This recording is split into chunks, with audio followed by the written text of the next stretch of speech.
Hello friends, welcome back to this JC Ecosistema channel. Today we are going to work on the different motors with which we can make a wind generator. There are ways to do it at home with magnets on a resin disc, loose magnets, but I'm going to try to make it work with the things we already have.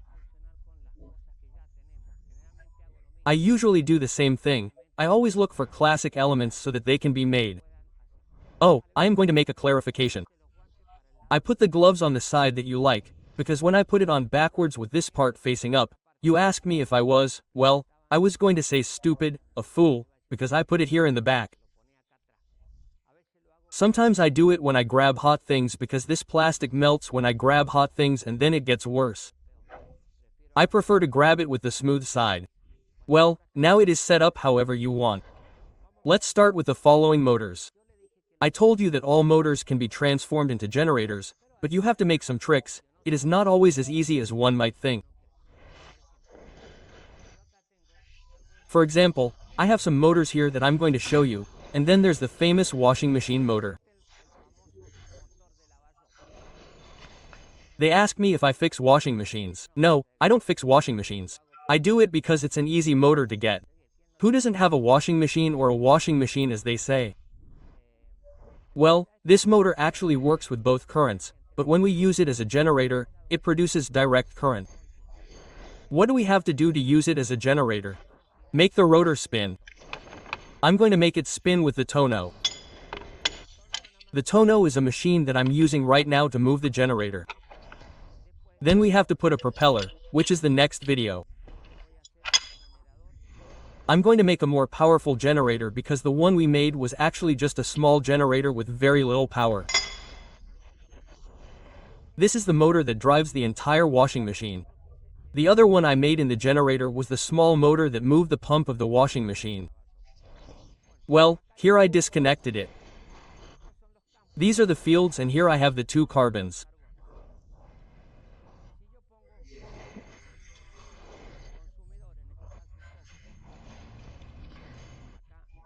If I put a consumer, in this case a light bulb here on the carbons, I'm going to put it on both carbons and I make it spin without the field connection.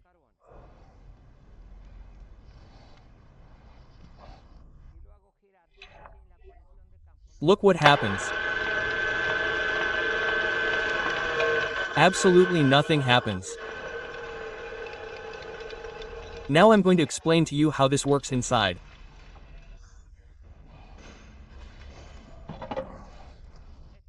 This is a motor like that, seen from the inside. It has a coil that spins like the old dynamos of old vehicles and two carbons.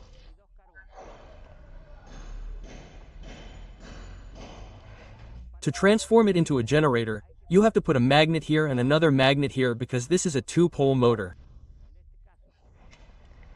In this case, these are electromagnets that are used in series to use it as a motor. In this case, to use it as a generator, you have to excite the electromagnets to transform it into a magnet.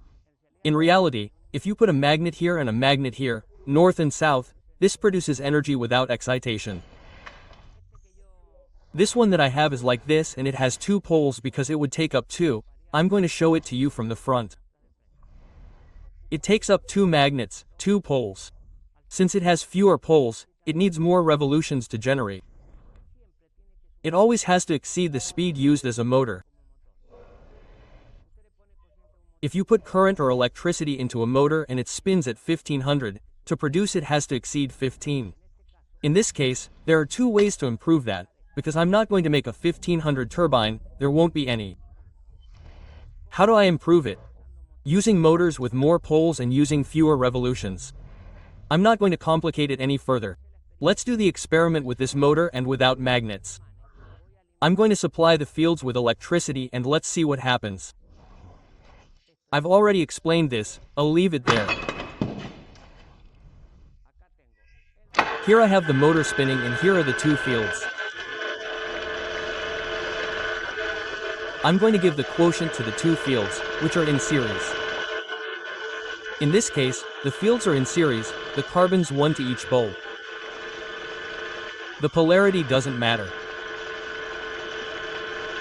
Let's supply electricity to the fields. Why? To transform them into electromagnets. Electromagnets. Okay, when I connect the other end of the battery to the other end of the field, this is going to slow down because it's going to start generating and it has to turn on the light. Look, there it is. Look at the torque it makes there. It pulls, see? Look, a washing machine motor generates 12 volts without any problem.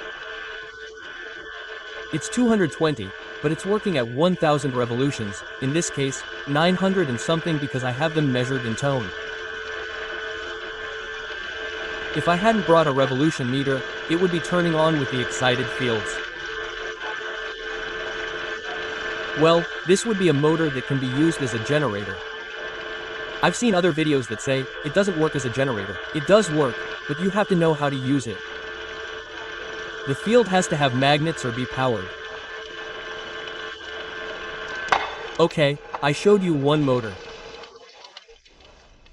I'm going to show you another motor. What are the differences? I'm going to take out the light bulb because I'm going to need it for the next motor. So, this one works, but you have to put magnets on it or power the fields. I'm going to eliminate this. We put it over here. Let's try another motor, which is this one. I made this motor in a video as I did it. It has 4 magnets and an untouched winding, which is the original winding of the 220. I'm also going to show you the inside. Be patient because this video is interesting. Although they are long, they are very explanatory. And well, those who want to learn will have to wait a bit. This is an old alternating current washing machine motor, which is this one. I always show the disassembly and assembly. If you see it, there are 4 fields. 1, 2, 3, and 4. These are the thick fields. There are also 4 finite fields, but not so many. They are made of very thin wires and are used for starting. In this case, since we are going to use it as a generator, it does not need a starter. Hey, what did I do?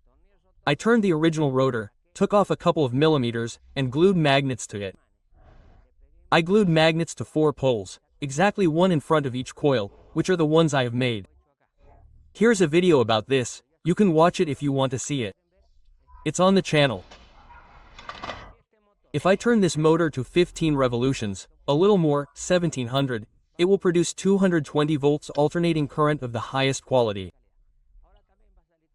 Now alternating current will also come out, but since I'm going to turn it slowly, let's see if it can light a light bulb. In this case, this motor has a magnet, that is, there doesn't have to be any field because the magnet is already making the flow on the coil. But it's inverted. In this case, the magnet turns. It's the same whether the magnet turns or the coil turns. In this case, what's going to turn is the magnet. If there's a video that I have of how I made this motor, we're going to start it up.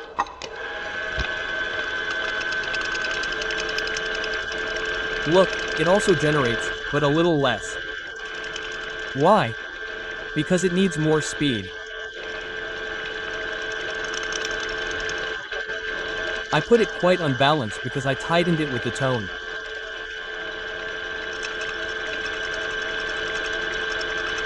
I don't want to waste time centering it because you're not interested in that.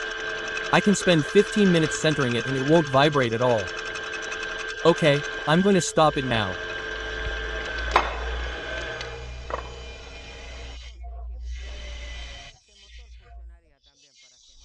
So we said, this motor would also work for a wind generator, but it has to be close to 1000 revolutions and the light didn't turn on fully, meaning it must be producing 12 volts, 9 volts of alternating current. This one has to be certified. The other one with carbon brushes directly extends the direct current. Well, we've already tested 2 motors.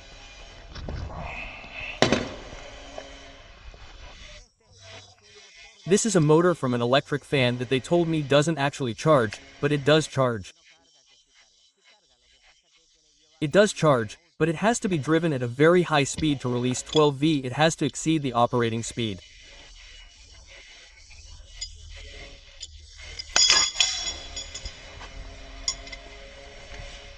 It works at 1700. It has to be driven at least 2000 to reach 12V, and in this case, we would have to use a revolution multiplier, put a pulley on the wind turbine, and we're going to make it work.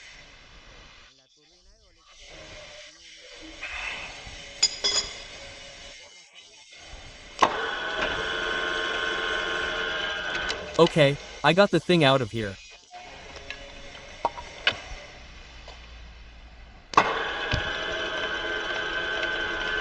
There it is working. I'm just going to make a spark so you can see that it generates. But it goes pretty fast. Look, it also generates, and it's an electric motor. What happens is that the revolutions are much higher. If you want to make a generator with this, you have to have a multiplier. What does that mean? A large pulley on the propeller so that 2 or 3 turns of the propeller give you many turns. In that concept, it will generate. How much power does it generate? It depends on the capacity of the motor. If it's 300 W, let's say 200, so that it has a little loss. Okay, now the overboard motor is one of the nicest motors there is, which I already tested in another video.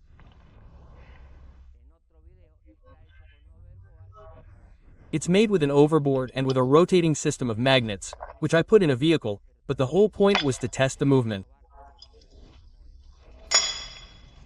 Now we're going to do something else. We're going to take it to an alternator. This is an alternator. This alternator is actually a very good alternator. It's a truck alternator. I'll explain why I use this alternator. Why do I want to use an alternator? Because you can easily get them, and they're a pretty powerful generator.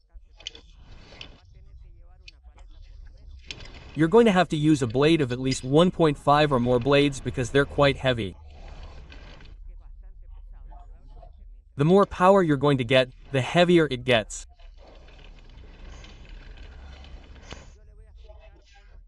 I'm going to explain how it's wound and a little bit about what I'm doing here.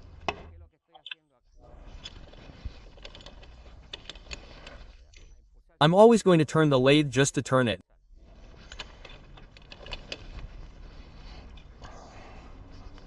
I don't have to tighten it too much because when it starts to charge, it exerts quite a bit of force.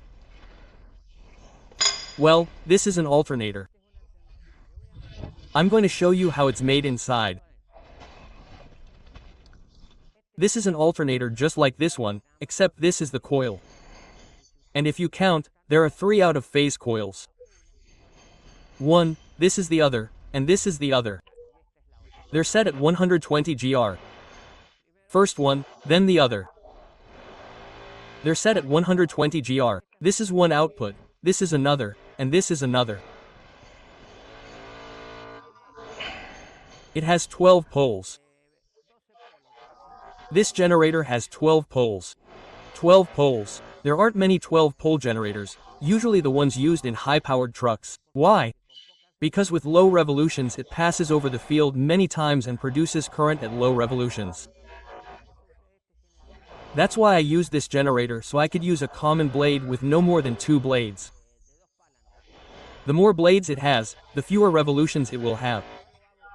I don't do it with a Sabonius system or with an Archimedean system, which is that giant screwdriver, because they have low revolutions.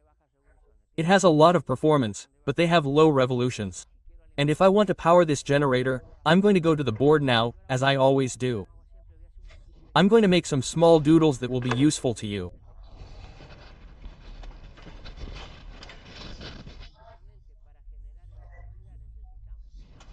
Basically, to generate electricity we need a rotor and an extractor.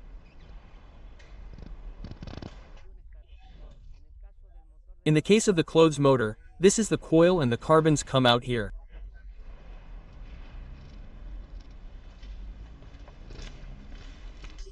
I did this, from the 2 carbons, I put the light bulb.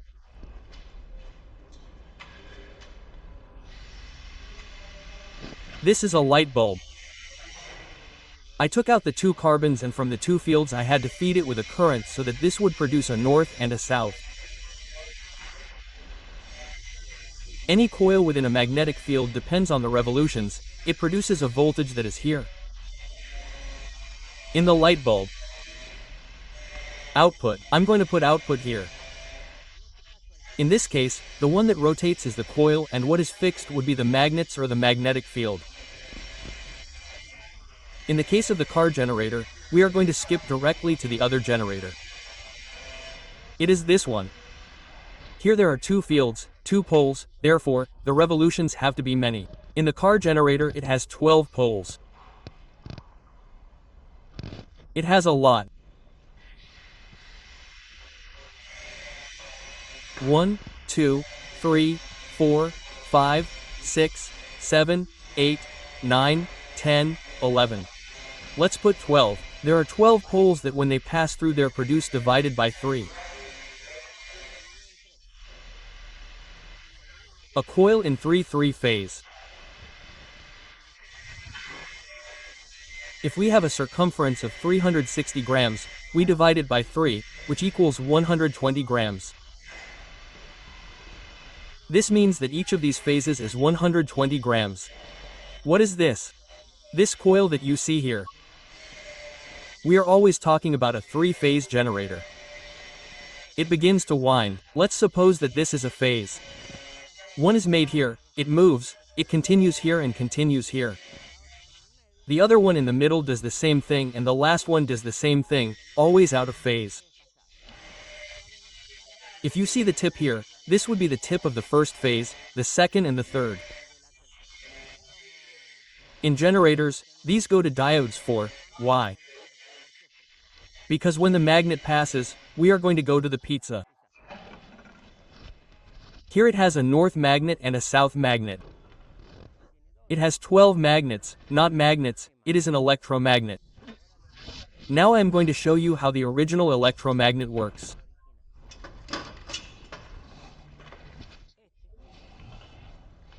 This is a rotor from a truck alternator like the one I want to see. It goes inside here.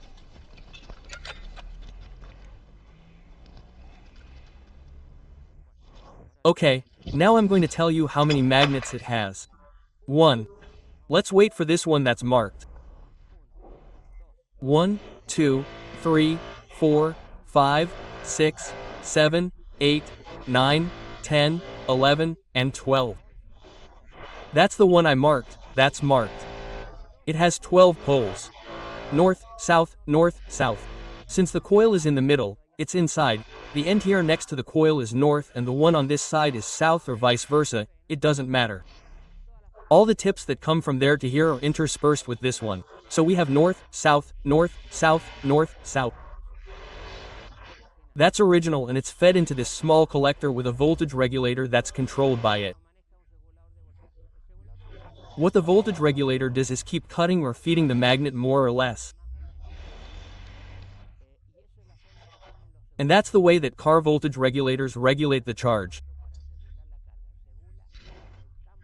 It regulates the internal magnetic field of the alternator's electromagnets.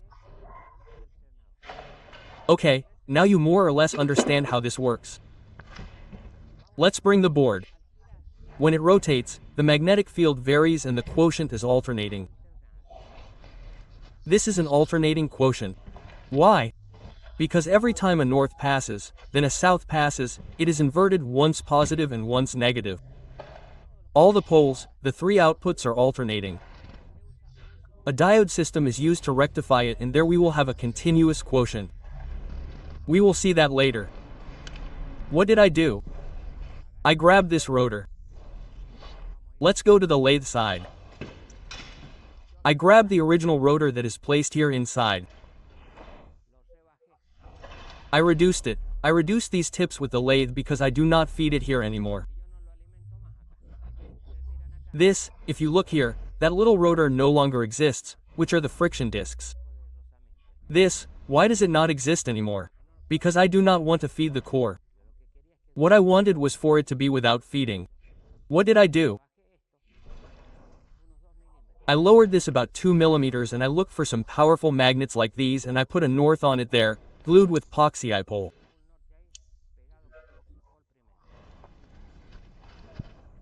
First I look for another one, it repels, I put it here and it has to work. It doesn't matter if it's north or south, here it attracts and here it has to repel. It's wrong. Why does it have to repel? Because if not it wouldn't be north-south.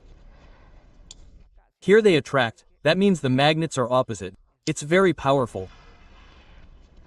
There it is. This is going to take me a while.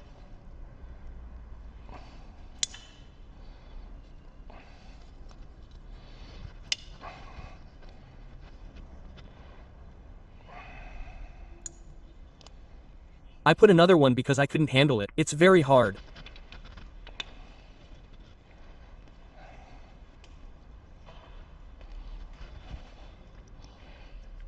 Now I'm going to see if it repels. That one attracts. This one repels. This one is fine. See? If they attract, there are two. This pole is the same as this one and if they repel, it's opposite. So it has to attract, repel, and the one I put here has to attract. I'm going to try it. I'm going to put it anyway. Let's see if I can hit it. It attracts. It repels. It's wrong. I have to put it so it attracts. There it is. It attracted itself. It has a terrible force, but that's what makes it work. There are many gauss per square centimeter. It's stuck to me again. There it is. Okay, let's get back to the subject. It attracts, it repels, you see? And this one attracts, okay? North, south, north. And so on until it goes all the way around. I'm putting north, south, north, south. And so on until I've completed the 12 magnets that form the 12 points of the alternator. In this way I already have the magnetic fields without exciting the rotor. What is exciting? Sending current to the internal coil. Now let's go to the generator that I made. This is exactly the same as the one you saw with the magnets in place. If I make it spin, it has to produce current here without any problem. Each of the phases is going to produce. I'm going to lower the revolution of the lathe and then I'm going to raise them again. Okay, there they are giving the first phase. Look, the first phase. I'm going to put a light bulb on the first phase. This is the focus, as I said, without exciting anything. Why? Because it has magnets. I lowered the revolutions to the tone.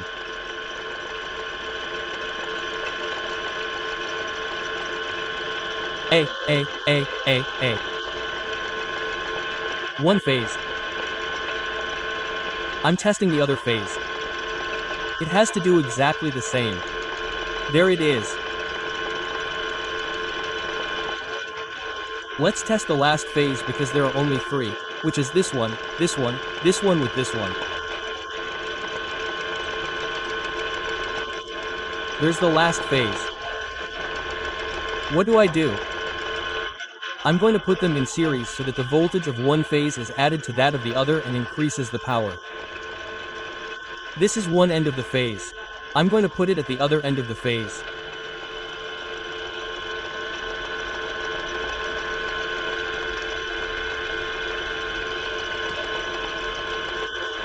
Let's see. I'm going to put this end of the phase to this one of the phase and the power has to increase.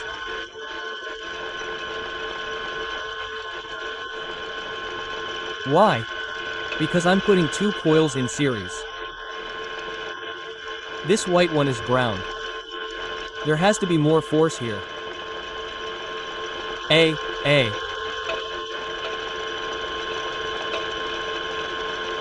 Here that's one phase and here the 2 together.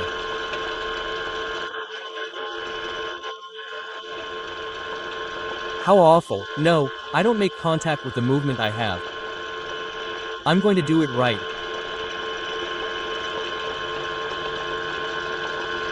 2 phases in series. Well, there it is. 2 phases in series. Now I'm going to put the third phase in series. Actually, the series is done by the diodes, but I'm going to do it like this for now. Then we have to put a diode.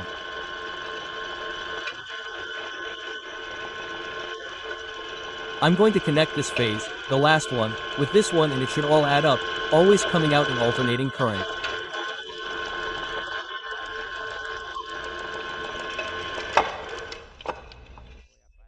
I'm going to stop it because I'm running it too much. Actually, this is going to be alternating current because I don't have any diodes. This addition that I do is going to be the 3-phase diode bridge that will improve the voltage even more. Here I'm putting the light bulb. It should light up quite a bit because the 3 phases are in series, but the diodes aren't in alternating current. But the light bulb works the same with alternating current as without alternating current.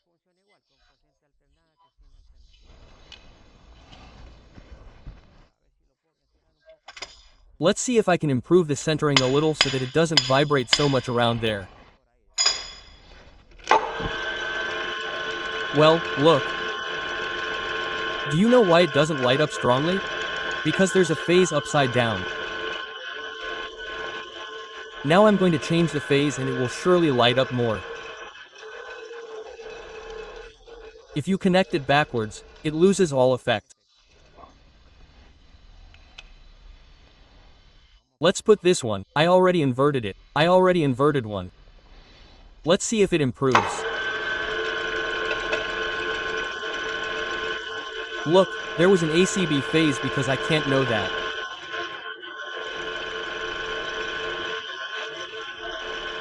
Well, and they're going pretty slow there. I mean, with a propeller from a wind turbine it would work quite well. Now, if you look there you'll realize that it's going slowly. I'm going to increase the speed of the tonneau. I'm going to put it to almost 900 revolutions. It's a speed that a single blade, 2 blades can easily reach. Well, I increased the speed of MET.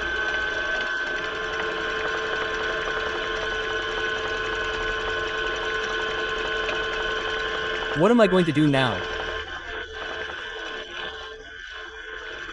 I'm going to use a 12-pole alternator with magnets, as I explained, and I'm going to make a bigger wind turbine so that it's useful, because the other small one actually works, but it was just to explain how it works, but this one already has a practical effect.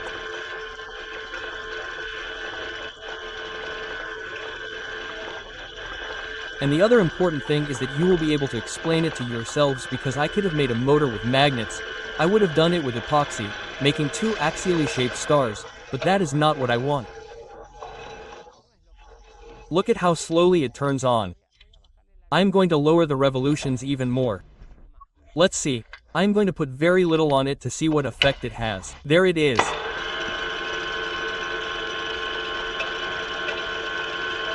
There are very few revolutions. Look, I am going to lower it even more. Of course, it is not generating 12 volts, but I am going to lower it even more. I am going to lower it even more and we are going to see what happens.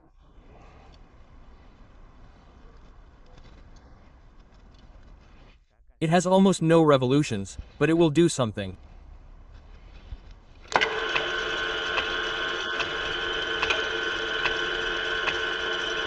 Look at the revolutions of delayed chuck of the plate. How slow it is.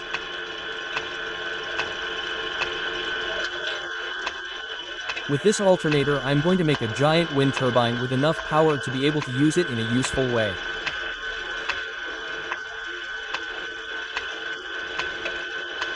As I said, I'm going to use conventional ones because the other system, the Sibonius and the Archimedes system, although they perform very well, are low revving and I need to have more revolutions for the voltage to reach me.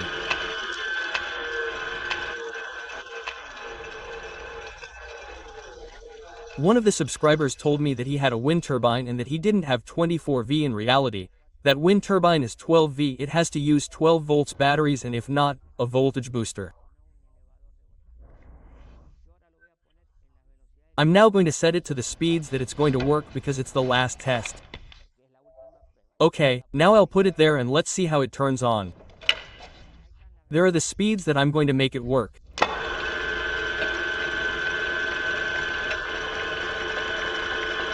Look, I don't need excitation, it doesn't need anything. Yes. I'm simply going to use it with the magnets. They're neodymium magnets, as you saw, not very big and it's not hard to glue them on. I glued them on with Foxy-Ipol and put a piece of thread on top. I always do the same thing, just sewing thread, but many turns, side by side, and I put the little drop on the ribbon and it forms something very hard that centrifugal force cannot move. Okay, now I'm going to stop it.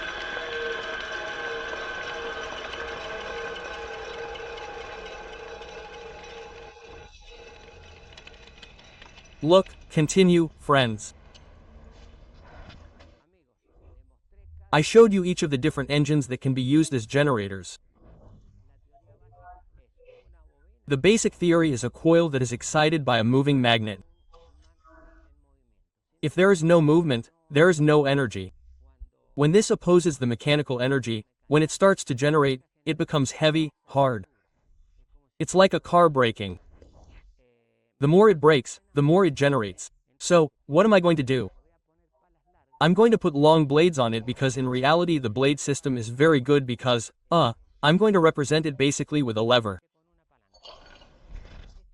This key, the longer the lever, the less force I apply here. Since this is slowed down by the set of magnets until it jumps, it makes a kind of brake jump, which is normal for that, and it's already excited. In the other case, it's first spun and then excited. Okay, let's go back to the lever.